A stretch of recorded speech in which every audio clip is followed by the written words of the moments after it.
I know during the congressional hearing, the question was asked of them, about shit. I don't remember even what it was now. I just remember the response was fuck. I don't even remember the fucking response. Hold on, it'll come back to me in a minute.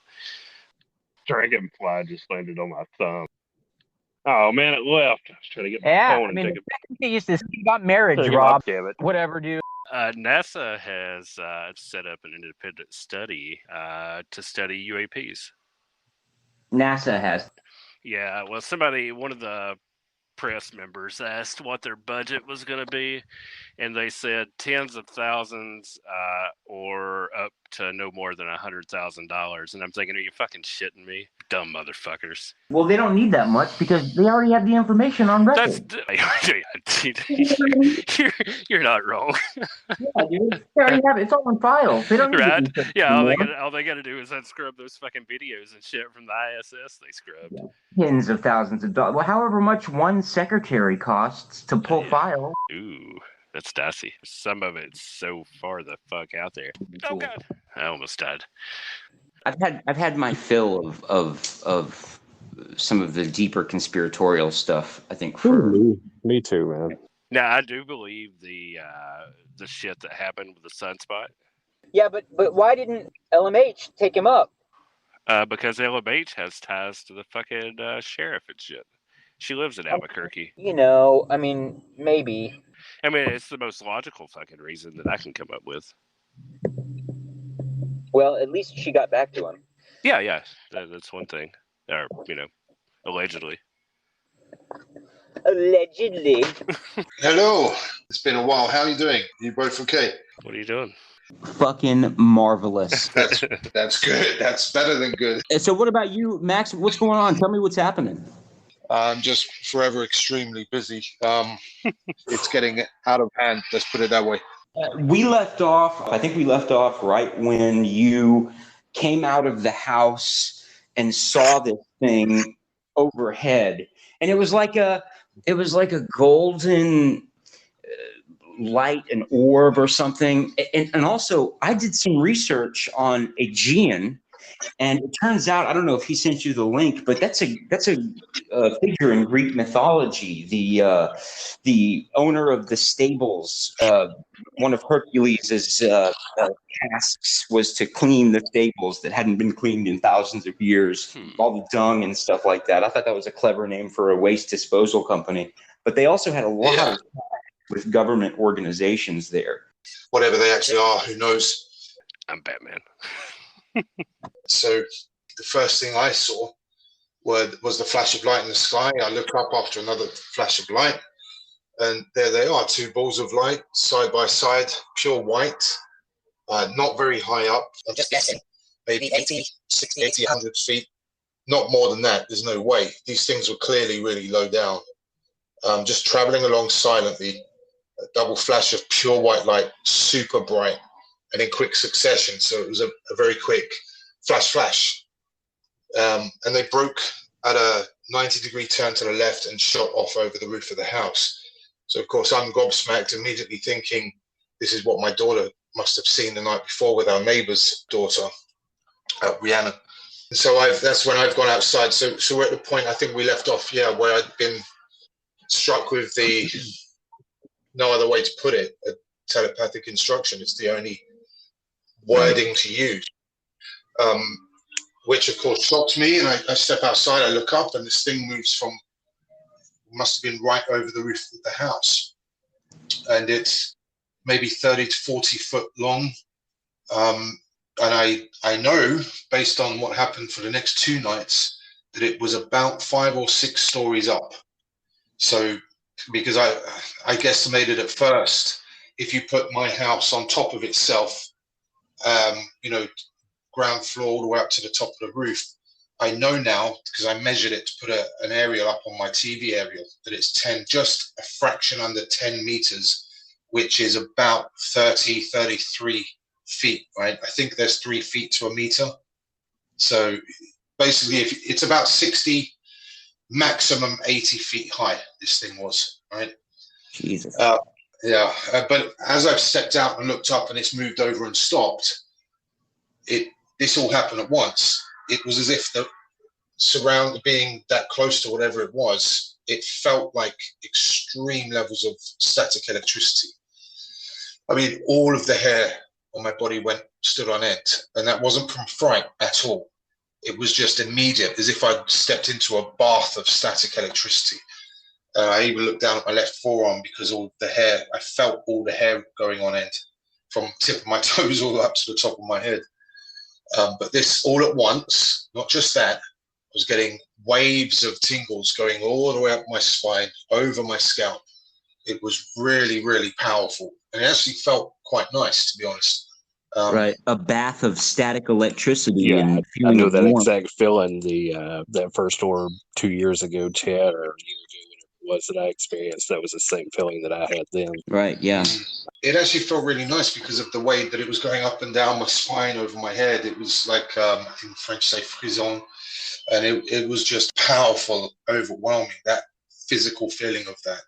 But at the same time, this all happened at once, right? So I step out over the doorstep, looking up, absolutely gobsmacked, all of the static. I then realize how absolutely silent it is. I mean, I still remember really crystal clear hearing myself breathing, and that was it. It was like being in a vacuum. And the same time as I've stepped out, looked up, all of this is at once, I felt an extremely unnatural. It was not from me. There's no way. It was like a flick of a switch, as if the intense feeling of love, a joyous love, that actually brought tears to my eyes. My eyes swelled up, and I'd do anything to live that moment again. And it was the kind of love that I'd only ever felt at the birth of my children before. It's not like the kind of love where for a girlfriend, a wife, or whatever. This was very specific. This feeling, emotion was triggered so instantly, and it was just unusual, right? It doesn't make sense. Now, there are all kinds of wonderful stories to illustrate this sort of control that they can have over our perceptions. I was working with a woman once who was recalling an experience. She's on the table inside a ship. There's a physical examination taking place. It's extremely painful, demeaning, and so forth, and she is not only enraged and furious, but she's scared to death, and she's undergoing pain. And the head alien, as we know from these accounts, often happens, walks over, puts his hand across her forehead, and she said the pain disappeared. She felt waves of the most profound love she has ever felt in her life. She said she would sacrifice her own children for the love that she felt for this being. It was just beyond anything she had ever known. No pain, no anger, and total love. He walked away from her, took his hand away, of course. The pain came back. She began to get angry again. She was hurting again. She was furious again. And he came back and he put his hand on her head, and she would have again sacrificed her children for that love. Now, that kind of manipulation is, of course, something that's part and parcel with the alien means of operating. So there's this absolute silence, pin drop silence, static electricity, the feeling of overwhelming love, and also feeling of as if whatever it had done to tell me to go outside and look up, don't close the door, go outside and look up. From the moment it had done that, it hadn't broken that connection. It felt tangible. Like I knew that it knew, whatever it is, knew everything about me. It could read me. It knew what I was thinking. It was very, very clear to me. It was like a knowing. I knew it felt. I felt that way. So it felt extremely intimate. I think intimacy, an intimate feeling. It was very unusual, and it's very difficult to put it into words, but it was spectacular. It was very personal, very intimate, and just incredible. May I ask just one question? Have you ever wondered if it has the capacity to make you feel love and warmth, does it not have the capacity to make you feel the opposite? I mean, have you ever considered that? Yeah. Have you thought about any of this? Yeah, because it's a good point you've made, because this is something I've obviously thought about for years now. This October will be 8 years since it all began that night.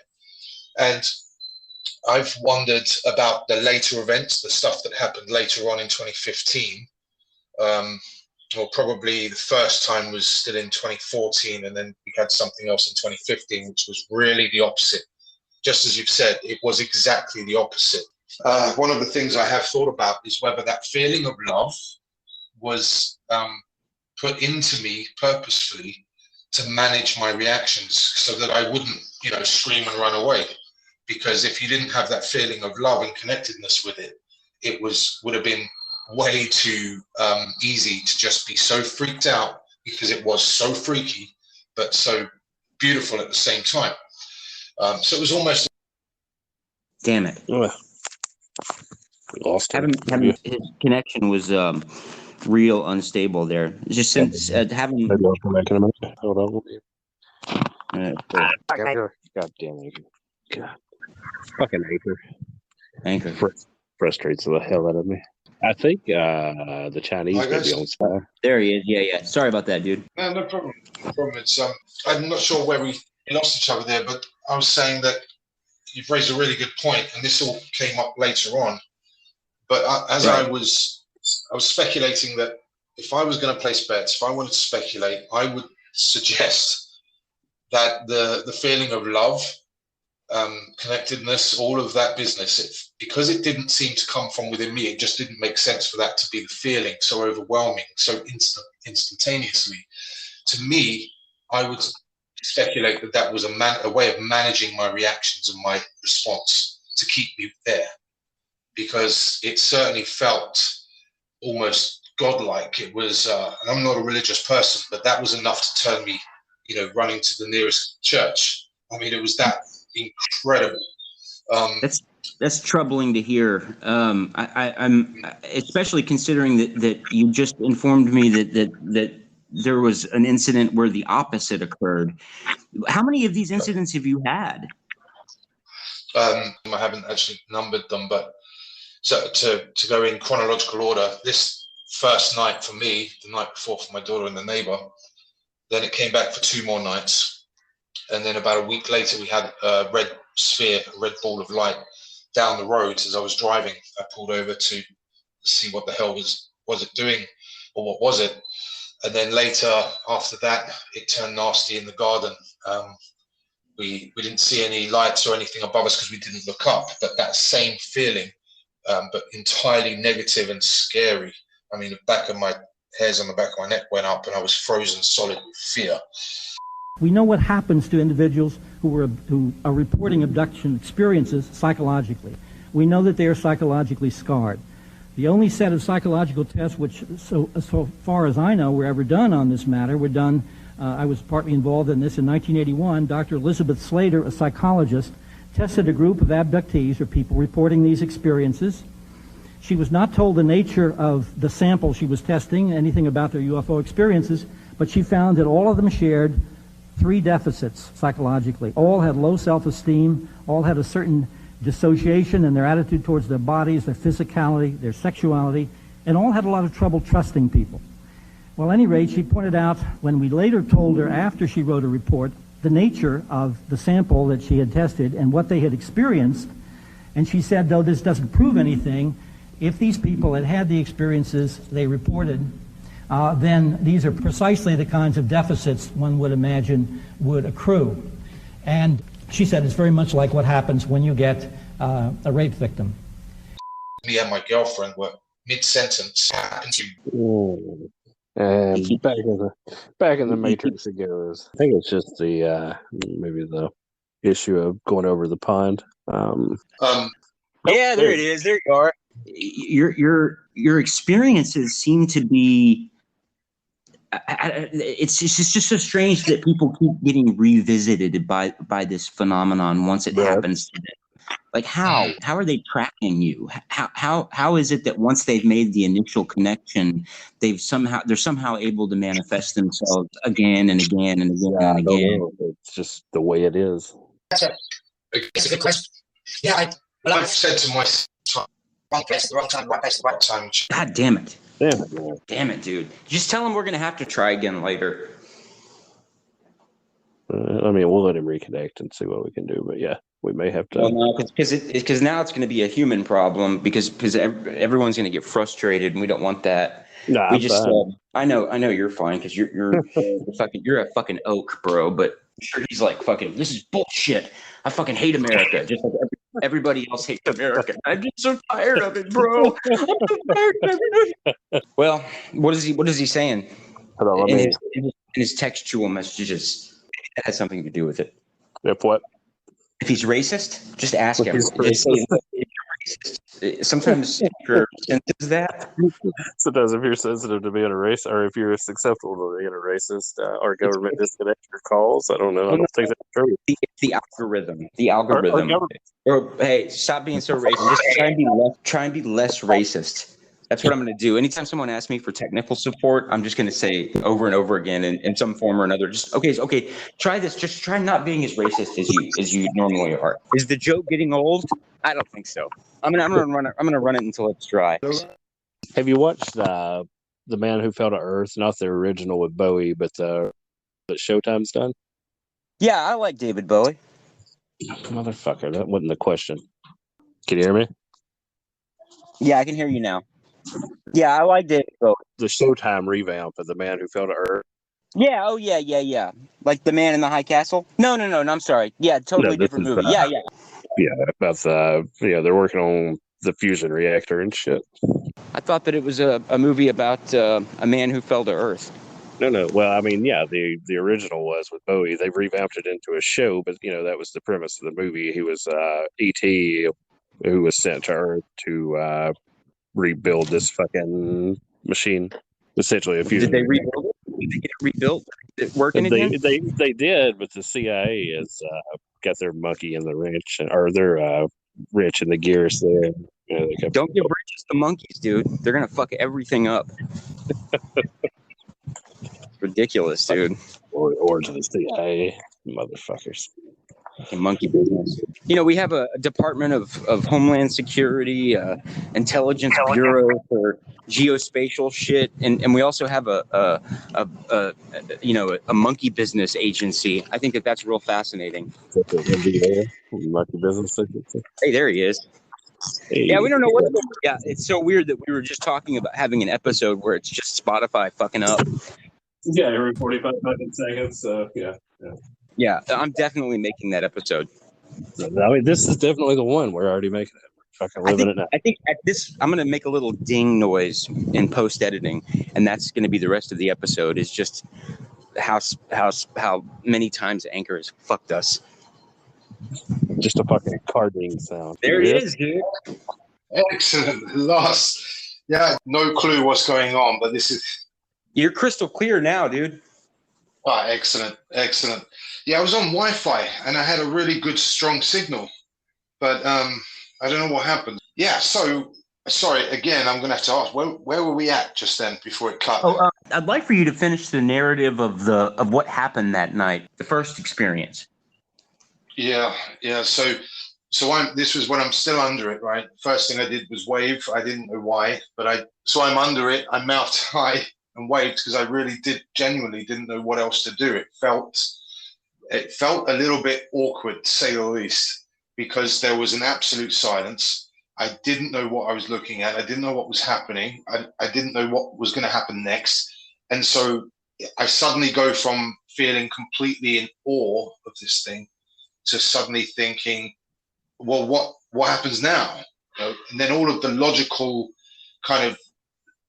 thoughts kicked in. I suddenly started to think that this can't be safe. Surely this can't be safe for me, because just the electrical, what was clear to me was kind of like an electrical charge in the air that was so strong. I thought maybe I'm going to get zapped by accident, and nobody's going to know what's happened to me. Right. I look around, and this is all happening in a very, within a couple of seconds, I'm going through all of these options. I'm suddenly thinking this might be dangerous. What happens now? I look around to my neighbors and there's just no movement, absolute silence, of course. And then I look to my right and I consider that I should run in the house and maybe wake up my girlfriend or my daughter. But that's not going to work, because by the time I run upstairs and try and get them up and get downstairs, it'll be gone. And I didn't want to take my eyes off this thing. So I'm literally thinking of my options. I thought maybe I should shout out, scream out to someone. Someone else needs to see this, because this is unbelievable even to me, and I'm looking at it and I can't believe what's happening. So I'm like I look at the door, I realize I've left it ajar, it's not closed. I considered those options, it all felt completely inappropriate. And it was at this moment that I thought about my phone, and I thought, my phone is in my coat pocket, my top left breast pocket, right? And the moment I thought of getting my phone, crappy video, because this was in 2014, and the phone was, I think, from like 2011. It was an old Nokia, big bad Nokia phone. Barely took video, if you're lucky. So the moment I thought to do that is when it started to move left, and I felt like I'd messed up. I felt like I said, I really did feel strongly that it felt like it knew what I was thinking, and it was like a slap on the wrist. Like, no, this is for you, and you only. Kind of the kind of feeling I had that I was acting inappropriate by thinking about getting attention. And so it started to move left, and I started to walk under it, and I didn't want it to go. So I was saying, no. And it started to speed up. And so I've gone from a walk to a jog to a bit of a run in a short space of time, because it's gliding along right above me. It's going ahead of me. And I realize it's speeding up, and it turns to my right, a really sharp curve though. And it curves to the right, and it starts to raise up higher as it goes faster. So now I've run to what is a terraced row of houses, and I know that there's just no way that this thing's stopping. It's obviously going up higher and faster and moving away. It's going now. It's game over, right?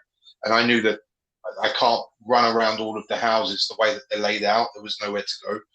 So I stepped back and just kept my eye on this beautiful object as it just raised up so high up that it became, so high up, I lost sight of it. Just went up into the high atmosphere. It was gone. Right. So I'm completely I mean, I can't say enough. I now know that I was in complete shock. I mean, I was utterly confused, shocked. I didn't know.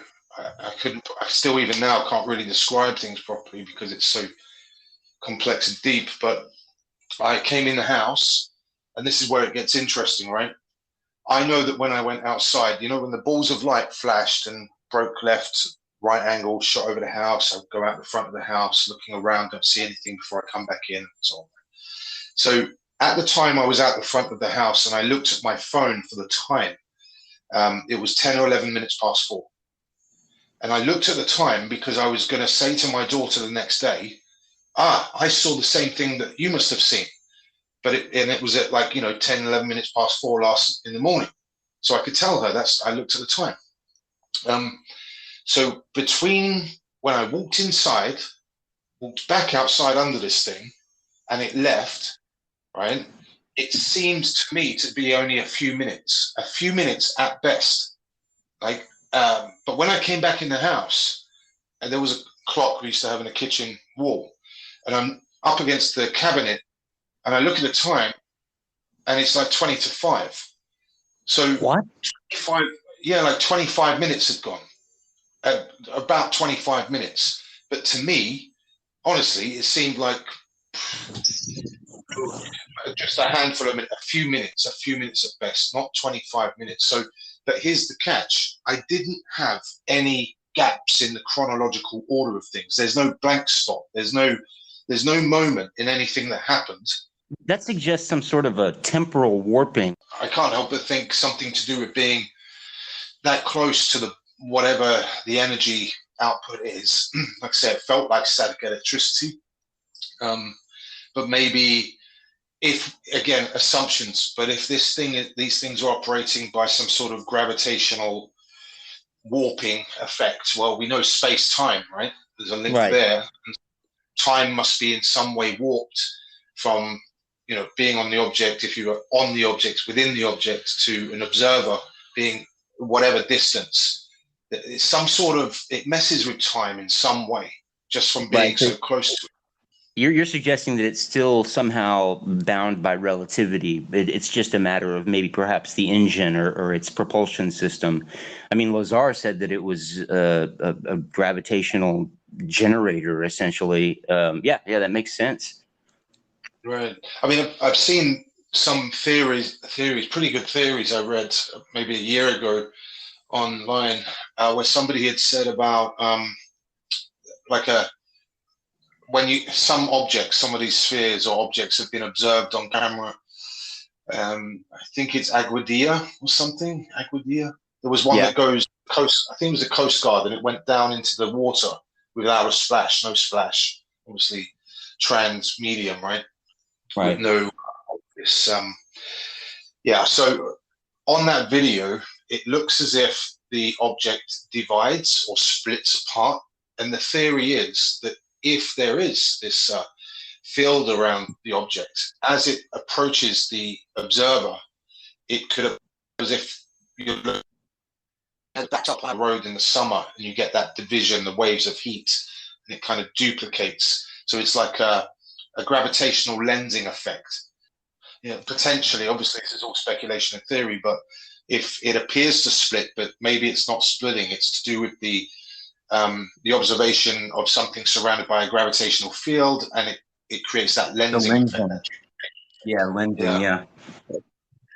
Which seems to make good sense, maybe. Yeah.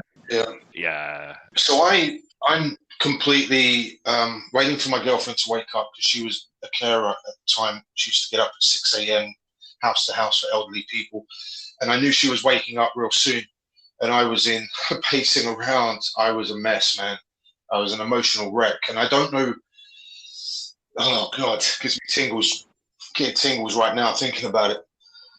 When she came down, I didn't know how to put it into words, and it's taken me all this time and talking about it over and over and over and over again to get anywhere near good at trying to verbalize everything. But I broke down. She gave me a hug, and she said, "It's okay, it's okay." She knew that whatever had just happened, it got to be so bad that I couldn't properly speak about it at that point at all. She went to work, and I laid in bed with a really strange feeling in my head. Like it felt like that electrical charge was still little fireworks going off inside my head. It was a really weird but nice feeling. Again, it was a nice feeling. How long did those cognitive effects linger, would you say? I've had a couple of, for a little while, I've never said this before, right? Because it's so, it's subtle. But let me put it this way: if you hurt yourself, right? I don't know if you've ever broken a bone, fractured a bone, anything like that. If you hurt yourself, as yourself that you've done something. You've broken a bone. It's something serious. But you might see a doctor and they brush you off and send you home. That's happened to me, by the way. That happened to me too. Yeah. So you know yourself better than anyone else, right? So when something's different, something's wrong.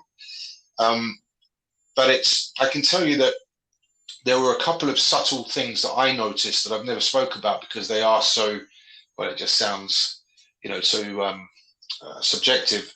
But I started to really, really struggle with trying to put my thoughts into a more linear fashion, to speak and focus on one thing. And I still struggle today, to be honest. I get bombarded with too many directions of thought all at once. Can you compare it to maybe like a stroke, like a mild stroke? Well, I don't know. I have no idea if that was the case, but it certainly felt for a good while. It's been too long to remember how long, but I remember having problems after that I couldn't speak fast enough to keep up with my thoughts. So my thoughts are coming in at 1,000 miles an hour, but I can only speak so fast. And I don't know whether that was part of the instantaneous communication that it did with me to tell me to go outside and look up. Like, go outside and look up. It came in instantaneous, perfect packet of information is one way of putting it. And I had to slow it, unravel it, translate it into slow-moving words, laborious language. And it makes you realize how perfect communication is if it's done the way that happened. There's no need to take 10 minutes to describe something. And so I felt like that was an issue for a while. Well, think about that. Think about if there was some sort of an entity that communicated only through archetypical symbols, right? It had learned over time how to communicate in this fashion. So it's sending these giant bursts of information into our consciousness. Our consciousness is working. Yeah, it's just trying to work to understand these. I mean, we probably can't even grasp its fucking alphabet, let alone complex thoughts. I'm sorry, keep going. No, it's cool. It's all good. It's nice to be able to talk about these things because I've not ever, spoke about that part of it. But to me, I knew that was a change in me I'd never had before. And it lasted a while, maybe a good few months. And when I'm talking about it now, I speculate that may have been the cause of what happened that night, because it's died down now. It's not like that anymore, but it certainly was a problem for a little while. And if only everybody could experience that instantaneous, perfect communication. There's no misunderstandings. There's no misinterpretations. It's instant and it's perfect. And language, by comparison, is laborious, slow, clunky, and it's open to all kinds of mistakes. You don't find the right word, or somebody misunderstands what you're trying to communicate. I remember laying in that bed, the sun was bright, and I just couldn't sleep for hours and hours because I was so amazed. I mean, just the shock of it all, but in a nice way. Actually, at that point, I felt like there was I had no reason to be fearful, but it just felt like all of a sudden, things which that can't be real, that are magical, that are just in books or movies. It just felt like your reality becomes shattered from the experience. Yeah, exactly. Yeah, it was crazy, and so here's the next night, right? I told my girlfriend I'm going to stay up because what if this thing comes back, and I need her to see it too. I needed her to see it too, and so she says, "Okay, just call me if it comes back. Call me." And I'll get out of bed, she said, right? But she did. So I'm pacing from the back of the house, back garden, to the front of the house, and I'm doing this all night, hoping that it may come back, but obviously not knowing what to expect. And it came back, but this time I was at the front of the house, and it came, if I'm standing with my back to my front door, and I look to my right, it came back. And this is how I also can guesstimate the height that the object was over me on the first night, because it came back at the same height that it was over me, but it glided from behind the house to my right, coming forwards over the rooftops, about 1 story over the 3-story houses. So it was very, very close to where people are asleep. Was it lower now this evening than it was the previous evening? I'd say it was about the same. So there's a row of 3-story houses to the right of ours. And it was maybe a story above that. I don't know if an American, story is much higher. I think it's probably about the same homes, but it glided along instantly. I was super excited. I couldn't believe it. So you're caught in this moment where it's so beautiful and awesome to look at it, right? That you're so gobsmacked that you're just like, wow, you're taking it in with all of your eyeballs can handle. You think, wow, the moment. At the same time, I'm thinking, oh shit, I've got to call my girlfriend, or do I take a video? Video's crap. So I've got this dilemma happening. So I end up calling her, and the thing turns to the right, like really as if it was on a right angle turn, as if it was one of those, snake games on your phone where it just does a right angle instantly without slowing down or anything. It just turned left, like boom, just like on a dime. So now it's heading from my right directly to my left in front of me, maybe, it's hard to guess, man. That's maybe 100 feet. No, probably 80 to 100 feet away. And so she's answered the phone, and it's all happening. You know, she needs to get down here. Babe, it's here. She says, "Oh, babe, I'm too tired." I'm like, seriously? Oh my God. It sounds like my wife. It's the same type of situation. Wow. Yeah. And so this was about, by the way, if I remember rightly, it was about 10 or 5 to 5 this morning. He came back. No, it was about half hour, 45 minutes later than the night before. So there was a bit of dawn, like a little tinge of blue in the sky this night, the very next night. So it was a little bit later than the night before. So as I'm on the phone to her, I'm just watching it, as I'm begging her to get out of bed and come down. It's here. It does exactly what it did the night before. It starts to speed up, and then it curves up and rises higher as it heads away from me up into what is the southeast direction. And it goes up higher and higher and higher until it's so far that it's just a tiny dot and then gone, out of sight, too far away. And so now this is a second layer of, my God, it's come back. But I must admit, I was a little bit upset that it didn't come directly to me. I was like, I'm here, but it just kind of goes past. So the third night is when I made damn sure that I said to her, you've got to go to bed early, but you've got to wake up early, because there's no way that you cannot be with me this night. If it came back for 2 nights, please, God, let it come back a third night, because there was nothing more important to me at this point.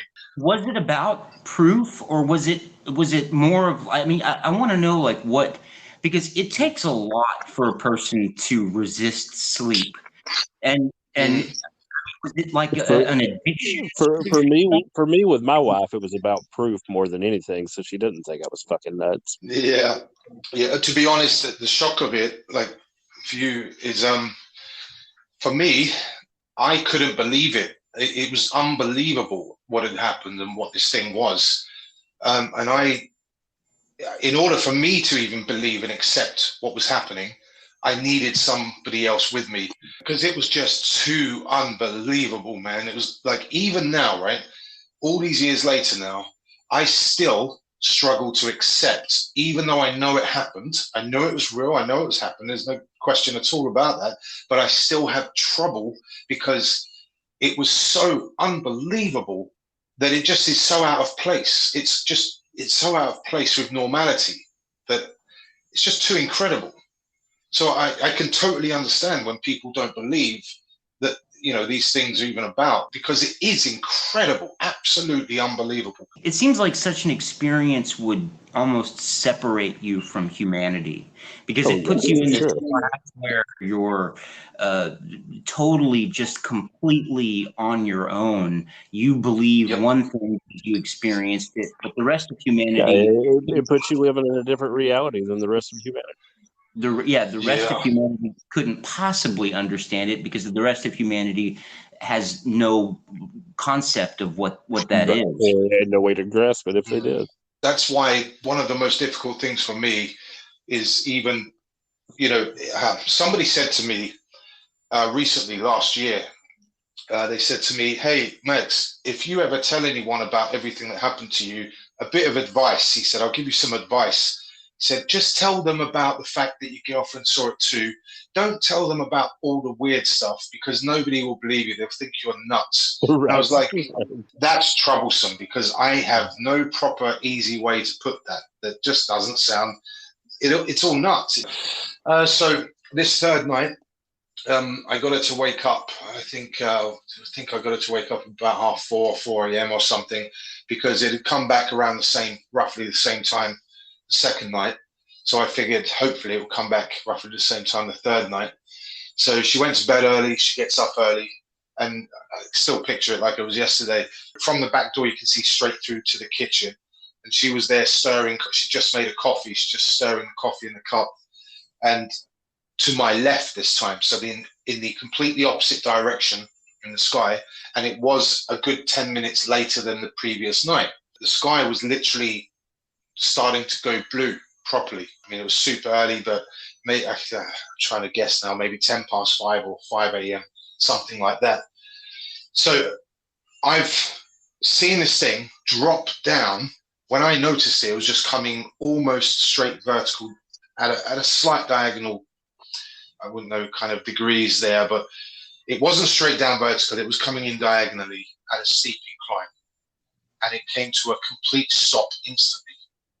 And I've straight away, I recognized that you can't miss it. The beautiful golden, super weird plasma-y light from it.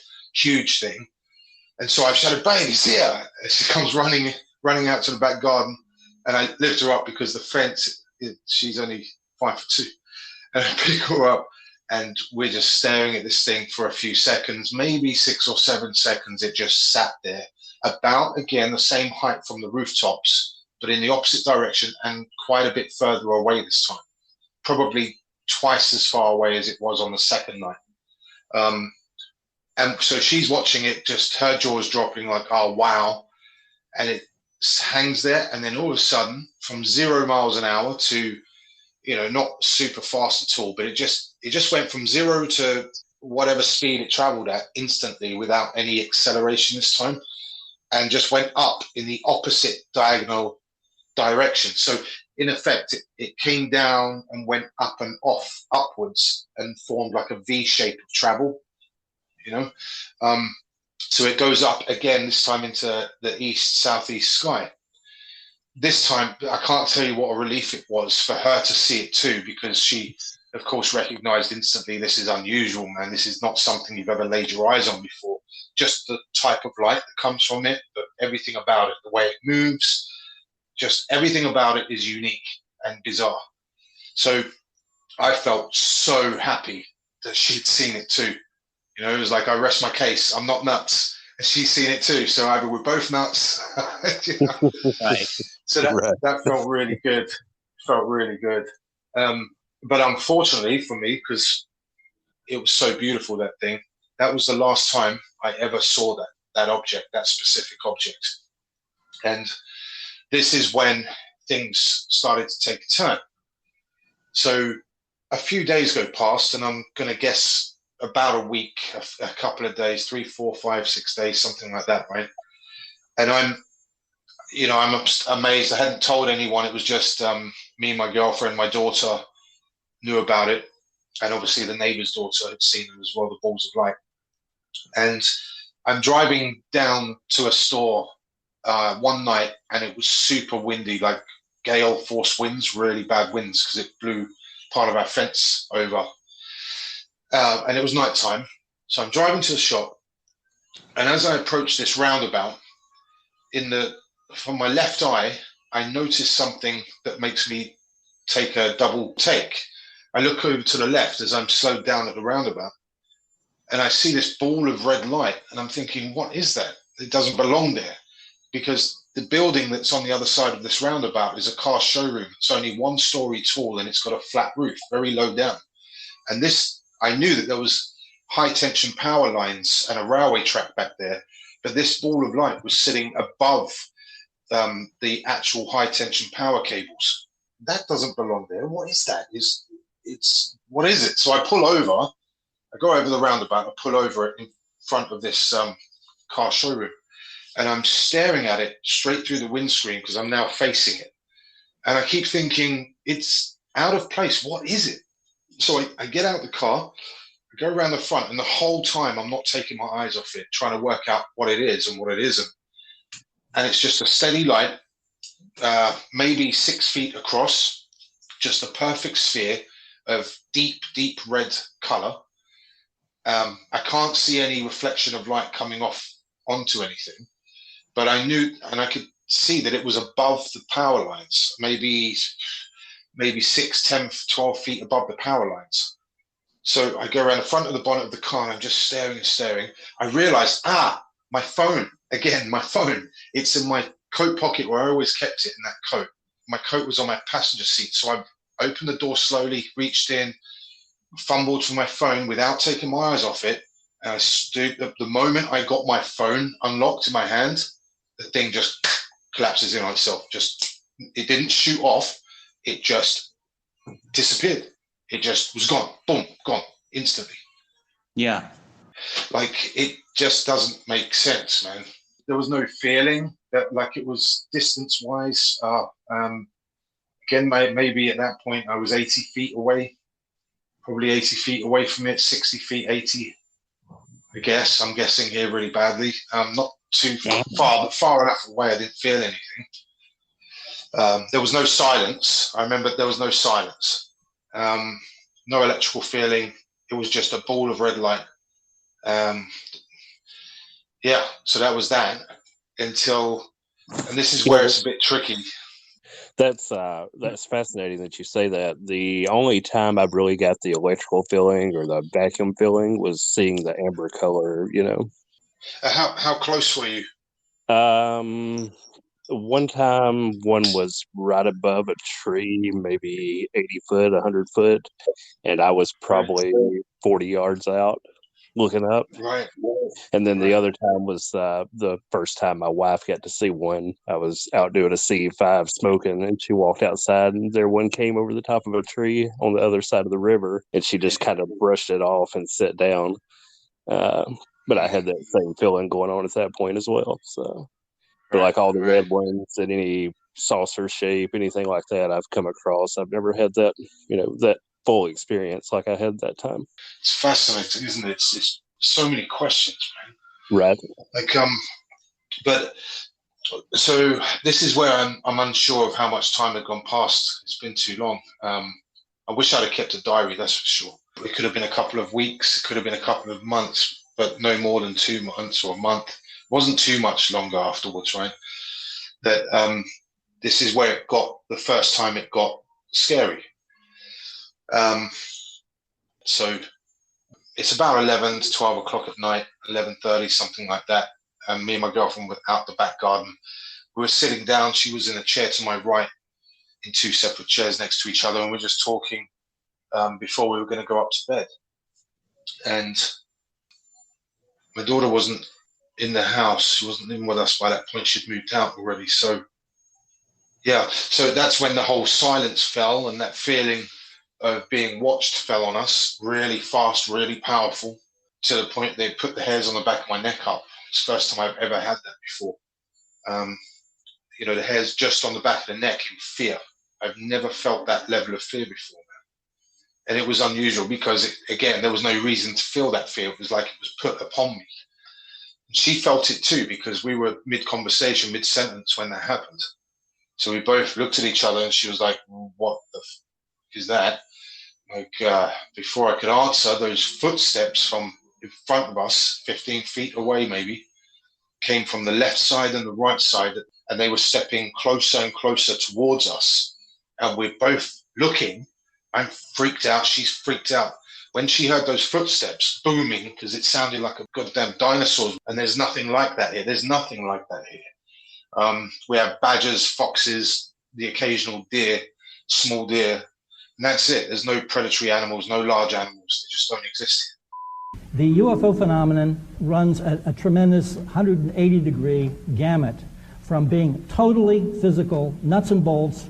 When the thing comes down, it could break the tree branches down from the top, leave marks on the ground. People are floated out of buildings, are scarred, their bodies are marked. The craft can show up on radar, they can be photographed, etc. Totally physical. And on the other end, totally paranormal. All the communication is telepathic. The craft can be apparently unseeable at some points. We know that people can be floated through walls and they're actually missing. This is not an out-of-body experience, it's an out-of-the-house experience. The hardest thing for scientists to accept is the idea that it is both physical and so totally paranormal. So these things were overly loud, overly heavy sounding, and as if it was intentionally scary, as if it wanted to freak us out. And she got up and ran. She ran in the back door. She said, "I'm sorry, babe, I can't." Slammed the back door behind her and went and stood behind me against the window and left me there. I was frozen solid, man. I couldn't move. And I also took it as a threat, and I also felt like I was obliged to stand my ground. It felt like a bit of a test, to be honest. And I got angry because, I mean, you know, I guess natural Neanderthal instinct. Honestly, it was so freaky and scary that it made me mad. So I gritted my teeth, and I was getting ready for a proper, I don't know, I was going to be jumped on by something from a nightmare. I didn't know what to expect, but it wasn't nice. These things get closer and closer from the left and the right until they're right in front of me, and I can't see. There's nothing there. There's literally nothing visible, but it's clearly there. And then all of a sudden, feeling lifted, the normal background noises came back, and it just became normal. As quick as it had fell on us, all those feelings and noises came back, and everything was normal again. No sound of anything walking away.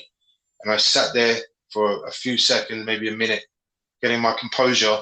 And I got up and I walked over, looked over the fence. I looked around. There's nothing there, man. And we've said to each other since that maybe we should have looked. I wish we'd have looked up, or maybe something was above us. Who knows? But that was definitely part of whatever happened. That was just not nice at all. And I'd honestly say it felt like a test. I felt like I was being messed with. Fucking weird. Take me to a world where I can be alone, where darkness takes the day into years, where there are no kings to rule the simple mind. The heavenly peaceful love will shine within my heart all my days. So I sit alone beside the waterfall, watching silent faces floating by. Must we live life's pleasures, knowing exactly what's to come? Only living life through what we've seen and what we have done. Set me free in pastures where the rivers flow. There my mind can rest from weary dreams, and the sunshine sparkle, drying away the tears that torture tired eyes collect from pain throughout the years. Wendy sent us a picture of an evil spider. Well, let's end the episode on that note. That's evil spiders sound like a good exit point for me. All right, brother. Later. All right, I'll holler at you, man. Later, man.